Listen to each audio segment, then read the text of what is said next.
Hi! Welcome to this part of my review featuring Cultos Innombrables. If you haven't seen the other parts of my review, featuring this Mythos-based role-playing game, where you play as the Mythos cultists instead of the intrepid investigators, please check out the playlist in the description below. This time we are going to talk about the evolution of characters, gear, and the short story Del Viento, which translates to From the Wind. Let's talk about character evolution first. Your character is going to change depending on the adventures, the scenarios, but changes happen quite differently in this role-playing game when compared to other RPGs. When you complete a scenario, depending on what happened on that scenario, some of the character traits, abilities, skills, and such can change. So for example, if you spend most of the scenario inside of a library, or maybe in an antique shop, carrying out research, looking for some sort of terrible object, then you're not going to be as physically capable when compared to another character that kept climbing and jumping and fighting and shooting. So you're going to be moving points from one characteristic to the other to represent how you become more proficient or skilled at certain areas, but other aspects of your character may suffer for it. You're also going to be changing other things such as your milestones, the character concept, but you can also improve. Instead of swapping points between your different characteristics, changing your concepts, you're going to be obtaining points to characteristics, abilities, skills, etc. Perhaps the name of a skill is going to change. Maybe your character started out as being a boxer, but you learn grappling and kicking, so now maybe you are a mixed martial artist. It could happen like that. It all depends on the situations that the character went through during this scenario. Now when it comes to gear is handled in a very abstract way in this RPG. There are no lists of weapons, of vehicles, of clothing. It is expected that your character, according to your concept, to your profession, you are equipped or you have access to the things that you need. So for example, maybe you are a scientist. It makes sense that you have access to certain devices, apparatus. Or maybe you are a painter.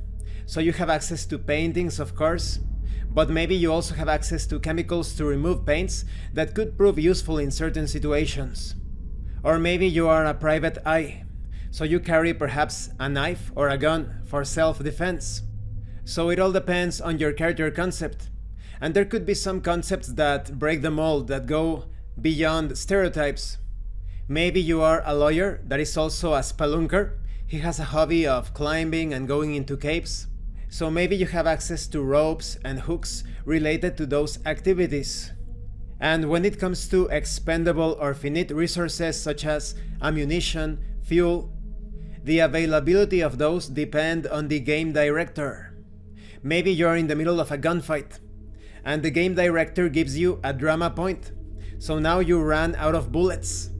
Or maybe you have been driving down the road for some while now, and you ran out of fuel. But because you obtained a drama point for your troubles, if you manage to overcome that challenge, you will benefit from it in the long run. Now let's talk about the fiction, Del Viento or From the Wind. There are some things I like from this piece of fiction, and some things that could have been better. When it comes to improvements, I think that the story becomes a bit too abstract at times. One of the things that I like of Lovecraft's writings, and the writings of those that try to imitate Lovecraft or have a similar style to him, is that there is good definition of handling the undefinable. Even when the entities featured in the story are very abstract and otherworldly, the authors are able to communicate all of that with a certain clarity. Even though the entity is quite monstrous, unfathomable, inconceivable, you still get a good idea of what it is. But in this short fiction, things are handled a bit too abstract at certain times, and that could prove an obstacle when understanding the content. Now what I like is everything else. The protagonist of this story is a man living in those religious cults, you know, like a Jonesville sort of situation, or like those Christian communities. And this community is dedicated to a monstrous entity, to one of the perhaps great old ones. They do not specify which one, but based on the wind theme, maybe it has something to do with Ithaqua or the Wendigo. So you have this fanatic, this religious person that is so enthusiastic about being sacrificed to this entity. So you really get a good glimpse of the madness of a religious person that is willing to give everything to this entity. Eventually the village elders, or rather the community elders, get to his house and bring him to the sacrificial place. It's basically a monolith that serves to be a physical representation of such an entity. The atmosphere, the ambience is really good. The wind is going almost crazy, not to the point of having a hurricane or something, but the wind is quite strong, it feels quite alive, as if it indicates the presence of the entity. And so this fanatic starts to prepare himself, and he starts to think about how he's so happy that he will be able to serve as food for this monstrous being. And there are other people to be sacrificed, and when the sacrifice actually happens, they all get swallowed into the stomach of the creature, which is described in a very abstract way, as I mentioned, with many mouths and throats and whatnot. And all of the sacrifices end up in the stomach of the creature, which is the center of the monolith. It's like they were transported inside of the stone monolith. And some start to have second thoughts, because the protagonist, the fanatic, the main fanatic, starts to notice that the other sacrifices start to panic, they start to cry and scream. So those people start to realize that it wasn't such a good idea after all. But he is so insane, he's actually happy to be in that situation. And suddenly he gets transported outside of the monolith, and he realizes that all of those people that were panicking inside of the stomach of the entity are dead. They are completely mutilated, torn to pieces. So he takes it as a sort of reward that because he was so faithful, he was chosen, he was one of the chosen ones. And the ones who panicked, they were considered unworthy, and they served as food for this eldritch deity. I really like this short story. It communicates the horror of religion. There are many people in this world that belong to the more popular religions, or many different cults and sects. And because they obtain some sort of reward for being religious, such as being praised in their communities, obtaining jobs because of religious connections, all of that, obtaining more money, etc., they feel as if they are being rewarded for their idolatry.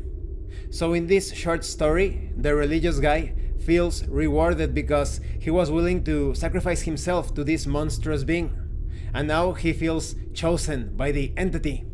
So now you can pretty much tell that he's going to go full religion, full cultist, and serve the great old ones for all eternity.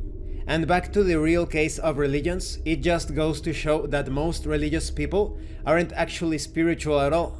They are focused on the benefits from their respective religions, their more tangible rewards. And this concludes this part of the review. In the next part, we are going to talk about the setting and the atmosphere of Cultos Innombrables. I think that the way that the characters evolve in this RPG and the use of gear is quite more cinematic when compared to other role-playing games, and it gives a higher priority to the things that happen during this scenario and reinforces the back and forth between the players and the game director by presenting added challenges to the player characters while giving them those drama points as rewards. When it comes to the short story, it's pretty clear that I liked it, but I would have preferred it if things were handled a bit less abstract at certain times. Thank you for watching this part of the review, and thank you for your likes and your comments. If you have any questions or comments, please let me know. And thank you so much to those of you that are going the extra mile to support the channel. If anyone else wishes to further support the channel, the information on how to do that will be in the description below. Once again, thank you, and see you later.